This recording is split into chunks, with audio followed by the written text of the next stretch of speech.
Nouvelle prouesse des forces armées de la RDC au Nord Kivu. Elles ont neutralisé 4 rebelles ADF dans les secteurs de Rwenzori à la suite d'une patrouille menée ce samedi. Au Sénégal, de nombreuses tensions autour de la caravane de la liberté de l'opposant Ousmane Sonko. Malgré l'interdiction du gouvernement, le candidat à la présidentielle de 2024 continue son marathon. Il est déjà à quelques mètres de Dakar. Présidentielle en Turquie, c'est le second tour ce dimanche. Terminé en tête au premier tour, Recep Erdogan, président sortant, est face à Kemal Kılıçdaroğlu pour chercher à briguer un 3e mandat. Nouveau journal sur Télé 50, bienvenue à tous. Les forces armées de la République démocratique du Congo annoncent avoir tué 4 rebelles ADF dans les secteurs de Rwenzori en territoire des Béni au Nord Kivu. La nouvelle est relayée à la presse des Béni ce dimanche 28 mai 2023 dans une note d'information du secteur opérationnel Sokola 1 Grand Nord. L'exploit de l'armée est intervenu à la suite d'une patrouille menée la journée de samedi dernier. Et puis après son passage à Goma, le Premier ministre Jean-Michel Sama Lukonde est arrivé dans la soirée de ce samedi à Kaélé, dans le sud Kivu, où il est à la tête d'une forte délégation humanitaire mixte, gouvernement, parlement, dépêché par le chef de l'État Félix-Antoine Tshisekedi pour rencontrer les familles des victimes des inondations de Bouchourou et Niamoukubi. Et sur place, il a procédé au lancement des travaux de réouverture de la route numéro 2 Bukavu-Goma, coupé par les eaux des pluies diluviennes. On écoute le Premier ministre Jean-Michel Sama Lukonde au micro d'Amani Joseph. Oui, je voudrais d'abord mentionner ici que je suis dans la suite de cette mission qui nous a été confiée par son Excellence Monsieur le Président de la République de venir particulièrement ici dans le territoire de Calais pour compatir avec nos compatriotes qui ont connu cette catastrophe qui a amené à ce que nous puissions déclarer le territoire de Calais zone sinistre. Parmi les rapports qui nous avaient été donnés par la première équipe que nous avions envoyée des affaires sociales, du développement rural ainsi que de la ministre de l'Emploi, nous avions déjà conçu un rapport. Comme quoi, il y avait une coupure de la route RN2 qui empêchait le trafic entre Bukavu et Goma et qui empêchait aussi d'acheminer en réalité l'assistance à apporter ici. Et donc le signal à donner, c'est que nous sommes venus apporter cette réponse qui nous avait été donnée par l'OVD, de mettre les moyens de manière à ce que nous puissions avoir la route réouverte une fois de plus et au bénéfice bien sûr des populations du territoire de Calais. Donc nous sommes venus particulièrement pour d'abord apporter ce message de réconfort, mais ici pour cette question de la route qui avait été coupée et ces travaux qui vont démarrer dès ce jour après mon passage pour permettre à ce qu'on puisse joindre les deux villes et surtout acheminer les besoins qui sont attendus ici à Calais, particulièrement à Bouchourou. Voilà. Autre chose, le syndicat des médecins du Congo a organisé ce samedi une session extraordinaire essentiellement axée sur l'évaluation des actions réalisées pendant ces 11 années d'existence. Il était également question pour les comités des sages d'étudier minutieusement les différents projets d'avenir. Suivez. 11 ans après sa création, l'heure est au bilan. Au syndicat des médecins du Congo, Simeco en sigle. Réunis en session extraordinaire, les conseils des sages du Simeco à succession examinent les parcours de ces syndicats et des médecins. Dans une déclaration faite à l'occasion, le bureau exécutif national a salué la détermination dont il fait montre pendant tous ces temps. Soucieux de mettre fin aux dispositions transitoires consacrées par les statuts et de renforcer la légitimité des animateurs du Simeco à tous les niveaux, déclarons avoir fait l'état des lieux du Simeco et explorer ses perspectives. Saluant le courage, l'abnégation, le leadership et le sens élevé de responsabilité de membres du bureau exécutif national dans l'accomplissement, dans un contexte difficile et de rude adversité, de leur mandat fructueux d'implantation du Simeco sur toute l'étendue du territoire national. Les constats restent les mêmes pour tous les membres présidents à cette rencontre des travail. Il y a beaucoup d'actions et je pense qu'on a passé en revue toutes les actions C'est vrai qu'il reste encore des actions à parachever. Et voilà pourquoi nous sommes venus l'encourager en tant que sage du syndicat des médecins de la République démocratique du Congo. Signalons que ce syndicat des médecins du Congo a toujours milité pour l'amélioration des conditions sociales des médecins malgré son attachement au gouvernement de la République. La corporation des responsables des réseaux des télécommunications en République démocratique du Congo a été reçue le vendredi dernier par le directeur général de l'autorité des régulations de la sous-traitance dans les secteurs privés. Objectif, lui témoigner leur adhésion à sa démarche qui vise à remettre de l'ordre dans la sous-traitance privée pour booster la classe moyenne congolaise.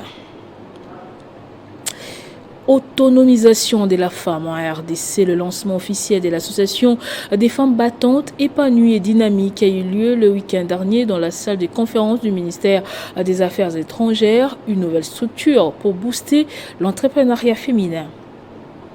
C'est devant plusieurs femmes et invités des marques qu'intervient le lancement officiel de l'association Femmes Battantes épanouies et dynamiques, AFEBED RDC en sigle. La cérémonie commence par le mot d'ouverture par Madame Sandra Ngawel, présidente de cette association qui milite pour l'épanouissement de la femme. Aujourd'hui, il est plus que vital pour les femmes de ne plus dépendre seulement de leur mari pour une autonomie financière et ainsi avoir le pouvoir et le choix de décider des dépenses à prioriser et à effectuer. Femmes Battantes a été créée pour permettre aux femmes qui travaillent pour leur propre compte de s'organiser et former un réseau.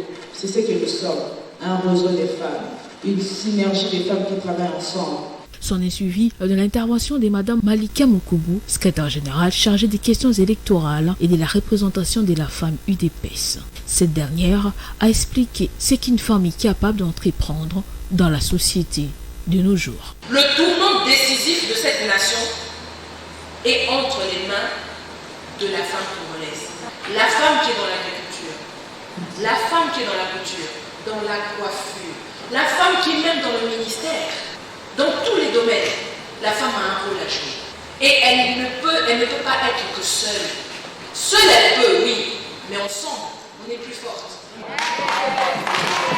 Toutes ces femmes ont exposé leurs œuvres déjà réalisées, une créativité qui a impressionné les invités. Pour clôturer la cérémonie en beauté, l'artiste musicienne chrétienne Micheline Chabani a agrémenté l'événement par des chants et danses.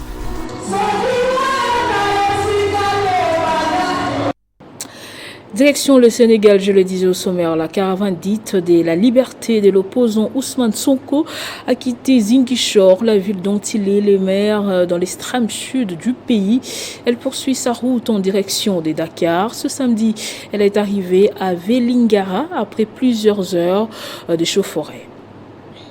Il avait promis, il l'a fait. Après avoir passé plusieurs semaines retranché à Ziguinchor, dans le sud du Sénégal, l'opposant Ousmane Sonko a quitté son fief le vendredi dernier en milieu d'après-midi à la tête d'un convoi populaire tel qu'il l'appelle. Son objectif étant les palais présidentiels à Dakar, situé à quelques 100 km. Lors de ces premières 24 heures, les principales rivales du président Macky Sall, en vue de la présidentielle de février 2024, est parvenu à mobiliser des foules impressionnantes. Chaque commune, chaque village qu'il traversait semblait l'acclamer.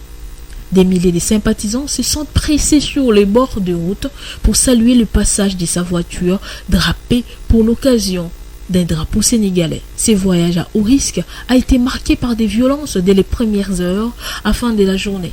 Des violences ont éclaté entre militants et forces de l'ordre à Kolda, au sud, alors que le convoi s'est retrouvé un temps bloqué par un barrage policier. Le caravane dit de la liberté d'Ousmane Sonko se poursuit. Et de son côté, le gouvernement sénégalais promet la fermeté avant le retour dans la capitale d'Ousmane Sonko. Quoi qu'il en coûte, l'ordre public sera maintenu, a déclaré à la presse le porte-parole du gouvernement Abdou Kaoum Fofana. Nous ne laisserons personne troubler l'ordre public et la quiétude des Sénégalais. Et pendant ce temps, Ousmane Sonko ne baisse pas les bras. La caravane dite de la liberté a quitté Ziguinchor, la ville dont il est le maire dans l'extrême du sud du pays. Elle poursuit sa route en direction de Dakar. Ce samedi, elle est arrivée à Vélingara après plusieurs heures d'échauffourée. Présidentielle en Turquie, les pays passent une journée de vote inédite pour le second tour de ce scrutin qui oppose Recep Tayyip Erdogan et le candidat de l'opposition Kemal Kılıçdaroğlu. Le président sortant arrivé en tête lors du premier tour est bien placé pour l'emporter. Les bureaux des votes ont ouvert à 7h et se refermeront à 16h. Recep Tayyip Erdogan et Kemal Kılıçdaroğlu pour ce deuxième tour de l'élection présidentielle en Turquie. Un second tour sans suspense selon les observateurs. Dans la foule, il se présente en gagnant quasi certain. Et même s'il doit se soumettre à ce deuxième tour, Recep Tayyip Erdogan osait le vendredi dernier le récit de sa victoire. Si Erdogan l'emporte ce dimanche, la Turquie prendra clairement un tournant encore plus nationaliste. Et c'est ce qui lui demande ses électeurs dans les quartiers des Kassipasa en Istanbul par exemple. Moi, je suis nationaliste et je veux qu'il continue à prendre soin de la patrie, déclarant les maintien du président, mais avec une exigence, celle de stopper l'inflation à deux chiffres, ce qu'il n'a pas fait jusque-là. Il y a aussi cette crainte d'une dérive encore plus autoritaire. En cas de troisième mandat, Recep Tayyip Erdogan va-t-il assouplir, tenir compte de cette moitié du pays qui aspire à plus de démocratie et qui a voté contre lui ce samedi après-midi? Les partisans de son rival n'y croyaient pas. S'il reste, je pense qu'il va durcir le ton parce qu'il a perdu des voix au premier tour, juge une femme. La crainte d'une dérive encore plus autoritaire est donc bien présente. Sur le plan international, un troisième mandat serait une continuité. Erdogan s'est imposé notamment avec la guerre en Ukraine, et peut-être 5 de plus s'il est réélu ce dimanche. Et retour au pays pour parler sport. Le ministère des Sports justement et loisirs, le ministre des Sports et loisirs, François-Claude Kaboulou, Mouana Kaboulou, a effectué une inspection des routines ce samedi au stade des Martyrs sur les différents chantiers des travaux de construction des infrastructures qui devront abriter les 9e Jeux de la francophonie prévus du 28 juillet au 6 août de l'année en cours. Les 9e Jeux de la francophonie approchent à pas des géants. La RDC tient à honorer ses engagements et le ministre des Sports et Loisirs en a le cœur net. Aussitôt descendu de l'avion qu'il a ramené de l'Éthiopie, François-Claude Kaboulou Mouana Kaboulou est allé directement au stade des Martyrs de la Pentecôte pour s'enquérir de l'évolution des travaux de construction des infrastructures et surtout demander aux entreprises en contrat avec l'État congolais de retrousser les manches. Le compte à rebours a commencé. S'il vous plaît, nous sommes pratiquement le 1er juin. On court derrière la montre. On n'a plus de temps à perdre. Il faut absolument que toutes les sociétés qui ont souscrit avec la RDC puissent redoubler l'effort. Et le président Félix Tshisekedi a insisté sur le fait que la société qui estime qu'on doit redoubler l'équipe, on va le faire. S'il faut tripler ou quadrupler, on va le faire. Parce qu'il nous reste exactement 2 mois. Par ailleurs, le ministre François-Claude Kaboulou Mouana Kaboulou a insisté sur la nécessité d'assainir les sites où vont se dérouler les 9e Jeux de la francophonie afin de vendre une image positive du pays. Il faut soigner l'environnement. Tous ces visiteurs-là qui vont venir, ils sont nombreux. On doit commencer petit à petit à nettoyer les stades. La propriété va revenir pour que les jours J, tout soit prêt. La ronde des chantiers effectuée par le ministre des Sports a commencé avec les 2 gymnases où l'on s'apprête à poser les sièges pour aboutir au collecteur d'eau construit par l'entreprise New Sotem en passant par le terrain annexe et le stadium de basket déjà réhabilité. Et ce journal est terminé, place au rappel des titres. Nouvelle prouesse des forces armées de la RDC au Nord Kivu. Elles ont neutralisé 4 rebelles ADF dans le secteur de Ruwenzori à la suite d'une patrouille menée ce samedi.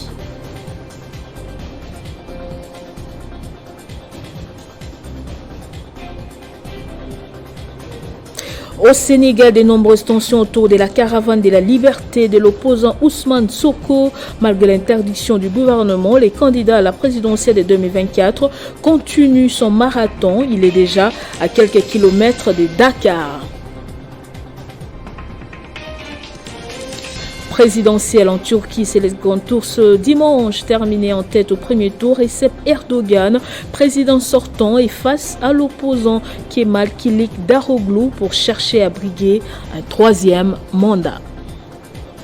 Merci de nous avoir suivis de partout. L'information reste en continu et en temps réel sur votre télévision.